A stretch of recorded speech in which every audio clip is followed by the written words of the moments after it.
as the holy grail of the business, right? We can always be prospecting, looking for new leads, new business, but there's something quite magical about getting that call from a past client or somebody that's a referral of a friend that says, I just heard you were the one, right? That's amazing. So that's something we all strive for. It's kind of like, like I said, it's the holy grail. It's where we all want to be, want that inbound call. But the challenge is that doesn't just happen, right? They don't just call you because, I'm gonna look for somebody named Nicole, I'm gonna reach out, right? So there's a lot of process and a lot of thoughts that go into creating that referral-based business. So one of the things I just want to start with real quick, and we've got some great referral-based agents up here, and we're going to start with Sylvia. Sylvia, what would you say, before we get into the tactics and how we do that, what would you say is your greatest source of referral income? Is it past customers? Is it other professionals in the business? Where do those referrals come from for you? For me, especially when I was fully in production, which I'm getting back into, 75% of my business was referrals from other agents. Oh, wow. Other agents? Yeah. Other agents. Oh, yeah. Now, are we talking other markets? How are we? Yes, because my YouTube channel, to be honest, and what I was doing at EXP, people, Sylvia's in Grand Rapids, Michigan, I'm gonna refer to her. So 75% of my business was referrals from other agents, which meant I had to pay referrals, but I didn't even work very hard to get leads, even though I teach lead generation, and any leads I would generate, I give to other agents because those were harder than the ones that were just giving me. So, but, did I answer your question? It did answer your question. All right, so we got all agents coming up here. That's great. She'll take all inbound referrals. I'll take all your All right. Paulena, how about you? Where's the number one referral source that you've always seen? My number one referral source was really because I was born and raised and still live in the same town. And then I created my, persona or who I was. And then the next thing I knew, my phone was ringing. And really it is because they work with who they like, know, and trust, which y'all all know that already. And I do use video. Like looking at some faces of like people who like comments on my video and stuff. But I appreciate it, but it makes you relatable. And then I also really focus on my clients, who they were outside of the transaction.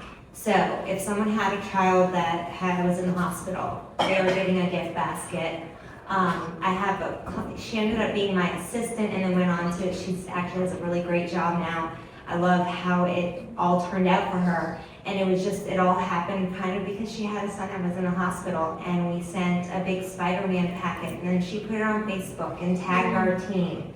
And then people were calling us, oh yeah, you were so-and-so's agent. And so things like that, doing things that, and then my Santa breakfast was really where a lot of my referrals came from. So I knew my audience. I had 4 kids, and I was like, okay, what's my audience? Moms. And so I just spoke to moms, and at that time it was events. Like I did face paintings at, we had like street fairs and stuff like that. I would do like face painting for free. And the parents would come up and be like, oh, how much does it cost? And I'd be like, oh, it's on us, no worries, just fill out this and you can maybe win a door prize.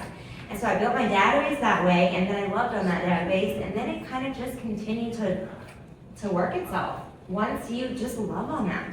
That's where it all came from for me, is love on your people. I love it. Allison, same question. Good baseline. Yeah, no, absolutely. So I moved to the Charlotte area about 5 years ago and absolutely knew nobody at all. And so to build my database, I did sort of like you. I went out in the community, but I wanted to make it fun. Like I like to drink beer, so I go to the brewery. So building my database was that way. But then being intentional about asking for the referrals. I mean, that I think is a huge part. And then following up, even like a quarterly, do a drop by. And I did things like that, and it really turned knowing, like right now I probably have 500 people just because people already said, hey, look, and we do the same thing. We go out, we have parties, we go to the breweries, and it's just built up over that. Yep, relationships. That's it. It's on. I mean, my last Santa breakfast, I was impressed. I was so happy that we had 500 people there. I thought it was pretty cool. and we were able to support other businesses, other people in the industry because it had sponsors, and then the photographers, somebody who was getting exposure, so like everybody was winning. And then everybody gets a professional picture with Santa. Emailed to them that night that I would stay up all night long and edit. Because I wanted them to have that picture the next morning. But what would happen on Facebook the next day, Stetson? Oh, they would like get engaged. Every single person tagged me. Yes, every single person would tag me. And sorry, that music was from Allison's page. I was pulling up her Instagram. All good in the hood. Nicole, how about you guys? Are you, where's the number one referral source that you're coming from? Ours is more past clients, Okay. and that's from relationship also. So you start, we start doing, you start doing life with people. So you meet them, and this is like baseline of the chapter that you're part of now part of your life, and then you go through new dog, new baby, school, high school, you know, you watch their kids grow, new cars even, or sometimes pets dying. I mean, that's like, when my baby's gonna die, it's gonna be, oh my God. So then you feel with them, and you do things that I enjoy actually already doing is where we find a lot of business too, because you're already out there. You're actually just part of the event. It's not like you're looking for business. When I was like BNI or actual networking groups, I didn't get any benefit out of that because it was uncomfortable for me. I didn't enjoy it. It was like asking for business. But so a lot of like the referral back and forth for me started with the studio, the yoga studio. I don't know if I mentioned I own a yoga studio. So you guys do Bali Yoga. So that one was, we did events for the studio to grow that. And then in the process, they get to know you as a person, and then they get to know you as a person, and they need help in their life, and then you're already part of their life. And so it starts to become as stressed as we've been without you selling it or even worrying about it, because then it's already ingrained in what you're doing, because you're already there. I love it. Yeah, so, we hear all the time in this industry about how, we had the closing, it happened, my agent disappeared, I haven't heard from them again. So part of what I heard in everybody here was really digging into a database, whether it be a past client, whether it be, events that you've created. So just right back at you, Nicole, what is how often are you staying in touch with your sphere or your COI or your past clients? What does that process look like to keep them engaged and keep you top of mind? So right when I meet with them, they become part of my social media. So I follow them on Facebook or on Instagram, so I keep in contact with them. And so we do the DTD2, which is the Keller Williams. You touch certain letters of your database every week. And so those things, I'll look them up on Facebook and just see what's up with them. Some of them are constantly in my feed because we actually have a relationship now. But others, I'm a little bit more mindful of finding them and seeing what's going on. And they get cards in the mail, or they get bouquets of flowers, or they get celebrations, or they get invited to our things, even if it's like, if I know they're into yoga, I invite them to that, vice versa. If it's from the studio, they get invited to any of the functions that we have with real estate. When we do a movie night, which is our big event. So we invite everybody that we know from any side of the businesses. They come to those events because it's just, you have children, and so come with us. And so it's just, you bring them along into your life, you're part of their life, and it just becomes a natural, I guess like an organic thing. It's not fake, it's not put on, they're just part of your life now. All right, awesome. So is there, what goes into the process when they're a client? They're a lead, you never really engage with them, they're not in your life, they're just at the lead status, they become a customer. What does that experience look like that you can lay down that goes into creating a customer that wants to stay in touch with you? I mean, what's the client experience? Does that go into the referral So it building starts with a process? consultation with figuring out what their real estate goals are, like what's the dream, what's the reason, why are we even sitting here? And then once you know that, you get to know them on a personal level. Buyers probably more so because the husbands are coming along, the kids are there, the mom shows up, like you start to see them, right? And then you see the house that they're living in. It's the same thing for the sellers. They're letting you in. You're in their bedroom for a little bit. You see their kitchen. This is where I cook. You notice she has a garden. So all of a sudden we're talking about how do you get that plant to look like that? You just start connecting on things that connect with you. And so that's the transaction, the building process. Then within the transaction, you're contacting them consistently. You're talking to them, whether it's emotional for them, whether it's something that you're talking about for just real estate. Sometimes they're having a bad day. Somebody's pregnant all of a sudden when they didn't know. And so these things come up for you as long as you're contacting them, not just time for price reduction. Like you don't have these conversations over text all the time. You're talking to them. And then they close and you're part of that transaction. We follow up every couple of weeks to see how they settled in. And then after that, it's like a monthly thing, and then they're in our database. So then they come up. Yes, the CRM reminds me sometimes to talk to them, but they are on there so that it's a consistent thing. And it's not like I talk to them with like, you know, this is Nicole, do you have any referrals for me? I rarely ask for referrals, I just sort of touch base with them and keep in touch with them. And they'll be, hey, I have a friend looking to buy. They already know what I do, and they already know how meaningful that relationship is and the referral is. So it's just keeping in touch and building an actual, not necessarily friendships with everybody, but that trust enough that they want their people to be in touch with you too. Good. Sylvia, what, I know you're heavy with social media and all that stuff as well. What type of content marketing are you using? We're going to ask everybody this. What is there any type of particular content you're creating to stay in front? Because obviously once we build that big database, it is really hard to constantly smile and dial everybody in that. So what's some of the things you're doing at a grand scale that's kind of your content strategies? I know you're using this. Talk to us a little bit about how you're using that to stay in front of people. So, you know, I mean, we talked about it quite a bit. I mean, Stetson mentioned it. I mean, you know, your social media platforms is another CRM. You know, you really have 5 databases. You know, you've got your social media, you got your CRM leads, your new leads, your seller leads, people have registered on your website. You've got, you know, Exchange database where people, you know, called you from a sign call, they came to an open house, you met them at a networking event, other agents, you know, you've got this, and then your past clients in your own sphere. So you've got these 5 databases that you got to be working, and they can all go in your system, in your CRM. But of course, social media, they're not all in your CRM yet, unless they've opted in or you added them. But as far as the strategy, you know, if you're not on social media, it's like something we have to do. Okay, it's like a death sentence. You have to be. You're gonna die eventually, and you also have to be on social media.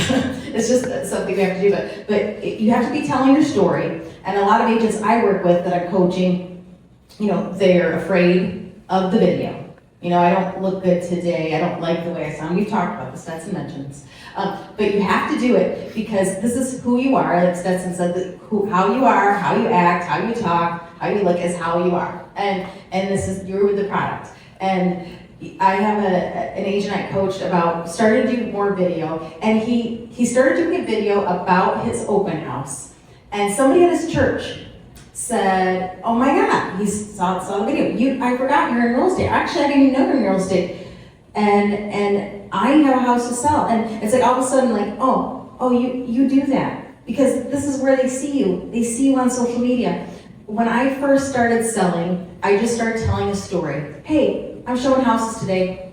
Hey, I'm going into this vacant house and looking at it just because I have no business yet. And I'm looking at it. Do you want to see it? And you know, I'm at this training today. And then your sphere, people that know you already, maybe they've seen you before, maybe they met you through another friend. You are now somebody, and they want to work with you. It's so easy, actually. It's like ridiculously easy. But what the strategy, I do have a digital domination strategy I'd share with you, but now is not the time for that. Right now, what I want to talk about is just when it comes to networking on and building your database, social media is like 50%.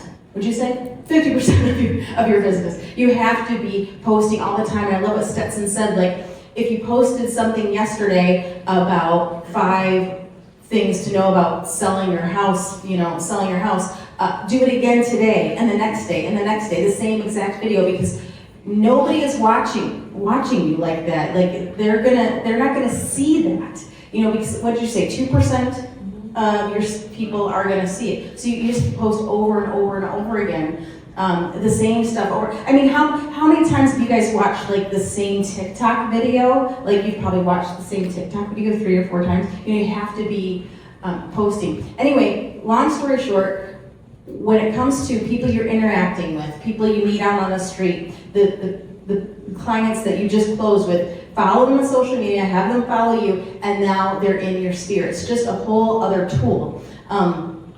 Anyway, that's my diatribe. Okay. I love it. Good one. So obviously, a lot of what we just talked was talking database, it's talking, there was some lead gen in there, building the database that ultimately we nurture. Is anybody on the panel having any success with other professional services as far as a referral partner? I know we talked about other agents, but has anybody worked in established relationships with other professionals, other industries that have inbound referrals? Anybody having success with that? I mean, Good. just using the great networking opportunities and who we're around and who we meet and speak and align with, and then using, so when I was in full production, my loan officers and my title companies, and we were on a daily. We were sitting by the pool together or at dinner together, so that was the networking part I did, but I really was focused in. I used Facebook video way back when people weren't using it yet. I didn't know I was doing something different. And people were like, "You're doing videos?" And so now I do still do videos. Some of y'all have seen them, some are goofy, some are sad, some are whatever. Some just don't hit, and I take them down because they're just so bad. I'm like, wow, 3 views, we're gonna delete that one.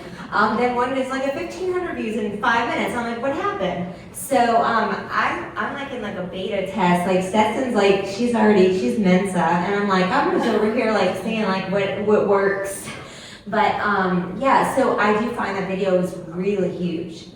So at one point we did our numbers on our team, and 70% of our just call-in clients were from Facebook.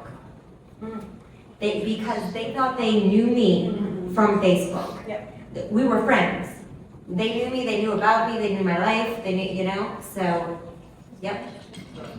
Allison, do you have, with any of the past clients or referrals that you're looking to hopefully generate, do you have a system in place? Do you reach out on any particular timeline? How do we go into digging into the SOI or past clients to generate those referrals? Absolutely. So we have my husband actually does this, but we have a 12-month, because we both know the client.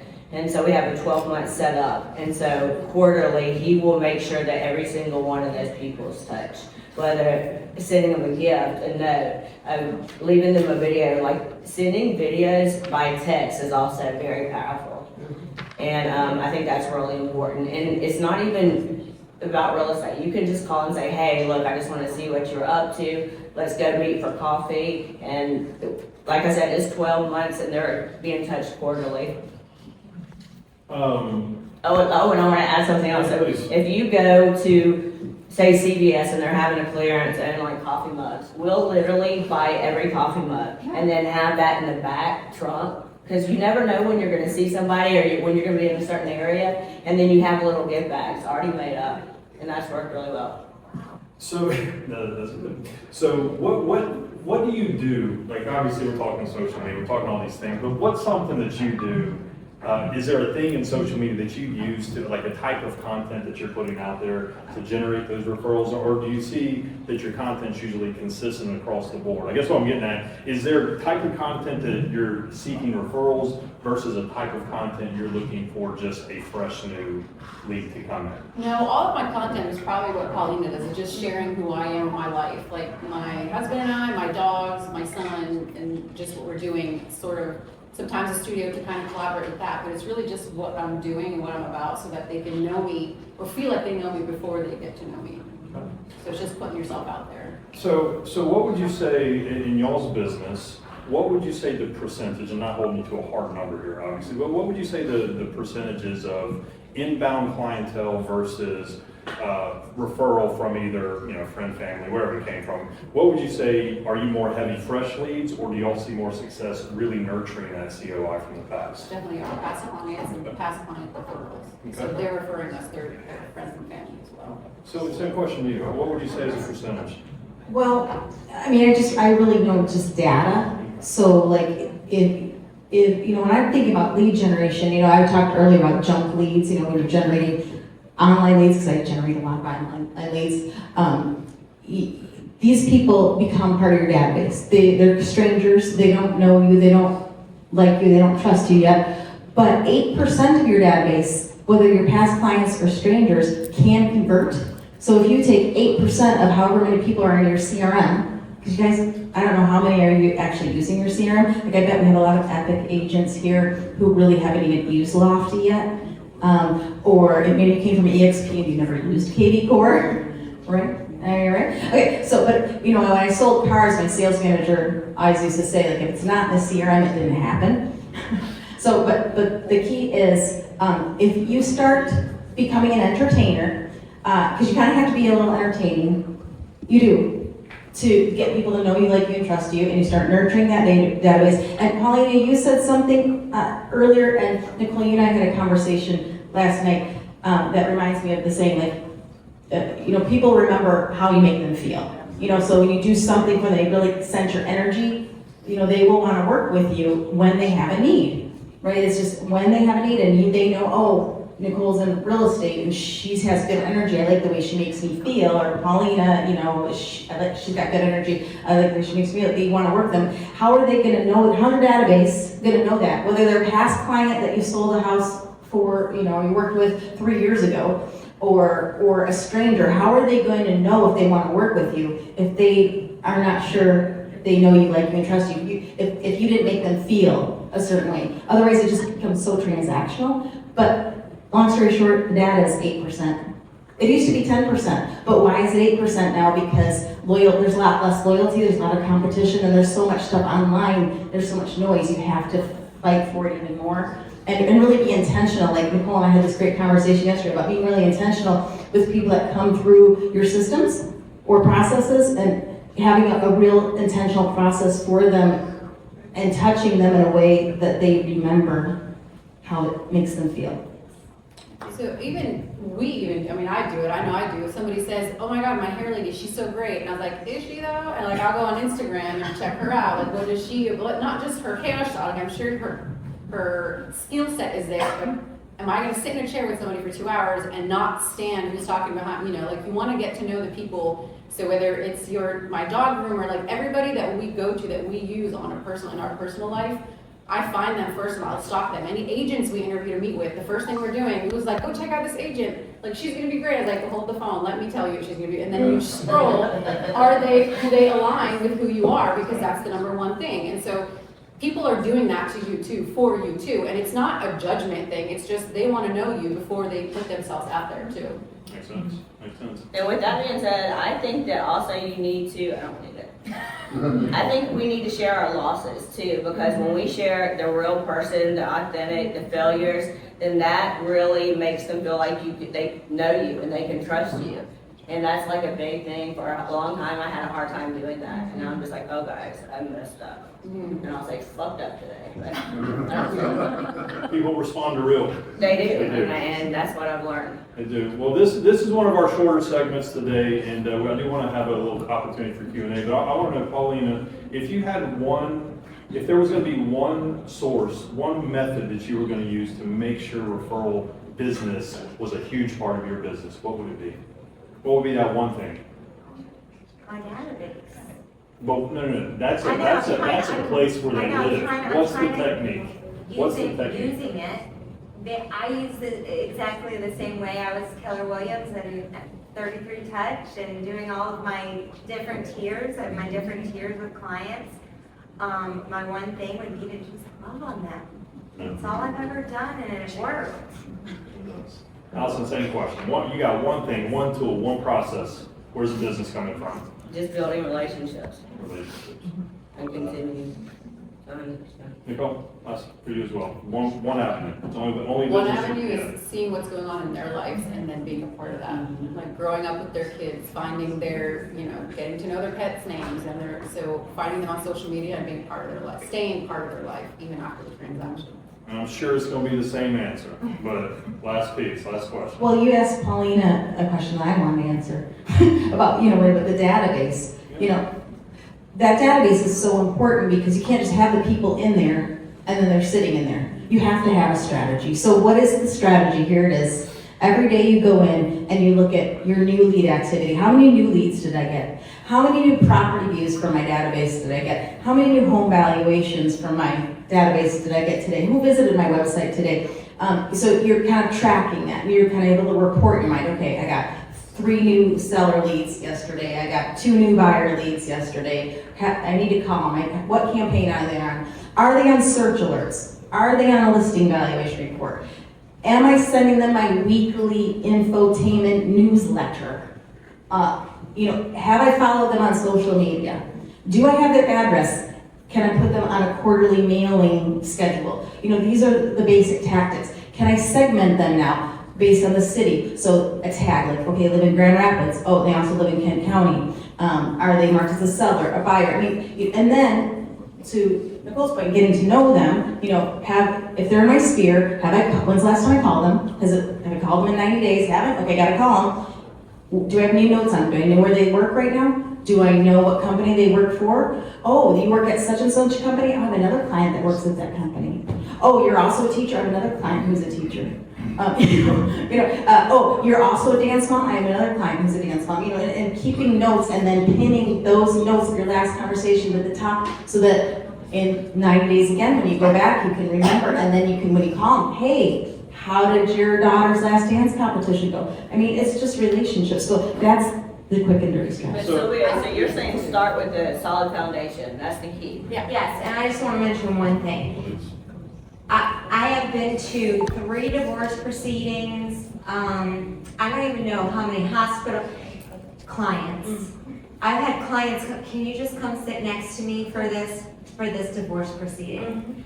That's like the most, that's more than any commission check could ever be for me. And so that's where it all comes from. And I think if you feel that way, they feel it too, and then it's just win-win.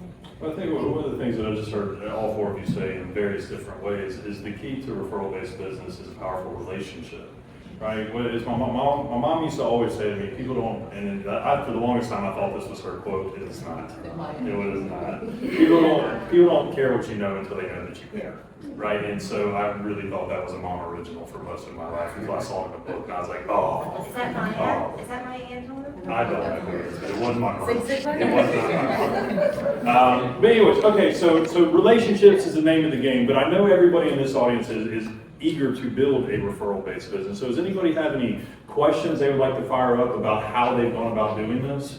Any questions at all? Gotta be something. Let's hear it. All right, so one thing I struggle with, this is admittedly struggle with so bad, is, and I would love to know if y'all have boundaries or systems around this.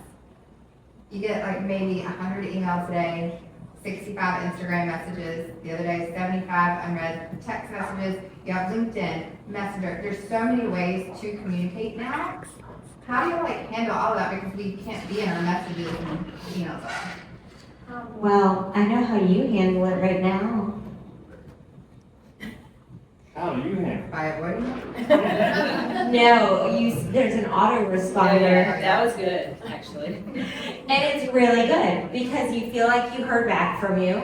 And then I do hear back from you after that. So I think that you're managing it well. I think but having it systemized. So having, whether it be a spreadsheet or something like that, to be like, did I check this one? Did I check that? We do. We have 1,000 different places to check. I would suggest a time block schedule for certain things. So I know Mondays at 8 a.m. I'm gonna do this, and no matter what happens, the autoresponder helps because they're not ignored. And then you're like, okay, Mondays I do Instagram, this is when I do, so you just time block your schedule just like you would phone calls and emails and appointments. We do that for real estate, so you probably would do that best, is just get when you're gonna respond to what avenue and then stick to that for you, because otherwise if you don't do it, then they're gonna pull you off of that constantly. So I have a process. I like the time blocking idea. This is my admin block, this is my response block, and make it happen. Because I think that's one of the biggest challenges we all have, is when we got a million things coming at us from a million different directions. The moment we stop one thing to pick this other thing up and stop that to do this, our entire day gets trashed. So if you have that time blocking, I love what Lewis said earlier about the whole team operating off the time blocking. We have to do that for everything. If you do that, you can take an hour and probably knock out all the responses you need to. The issue is when we're bouncing from thing to thing all over the place, a day will fly in a blink of an eye. Any other questions or anything that you would love to generate a referral-based business, and this one thing you just gotta know? Come on, somebody's got it. No? I guess.